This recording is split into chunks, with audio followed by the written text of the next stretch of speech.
ఎవరో వచ్చినట్టుగా ఉన్నారు. డోర్ తీ వెంకటమ్మ అంటుంది పూర్ణ. అలాగేనమ్మా అని వెంకటమ్మ డోర్ తీస్తుంది. ఎదురుగా ప్రసన్నాంబ నారాయణ గారు ఉంటారు. వెంకటమ్మకి వాళ్ళెవరో తెలియక ఎవరి కోసం వచ్చారండి అని అడుగుతుంది. అశోక్ ఉన్నాడా అని అడుగుతుంది ప్రసన్నాంబ. ఉన్నారు, లోపలికి రండి అని అంటుంది. వారిద్దరూ కాస్త సంకోచిస్తూ లోపలికి వస్తారు. చక్రవర్తి గారు పూర్ణ వాళ్ళని చూసి సోఫాల నుంచి లేచి నిలబడుతూ మీరు ఎవరు అన్నట్టుగా చూస్తుంటారు. నారాయణ ప్రసన్నాంబ కూడా కాస్త ఇబ్బంది పడుతూ వాళ్ళని చూస్తుంటారు.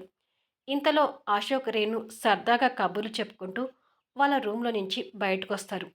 ప్రసన్నాంబ నారాయణ వాళ్ళిద్దరినీ అలా చూసి సంతోషపడుతుండగానే అశోక్ కూడా ఆ ఇద్దరిని చూసి సర్ప్రైజ్ చెందుతూ పెద్దమ్మ, పెద్దనాన్న వచ్చారు రేణు అని అంటాడు. రేణు కూడా వారిని చూసి సంతోషపడుతుంది.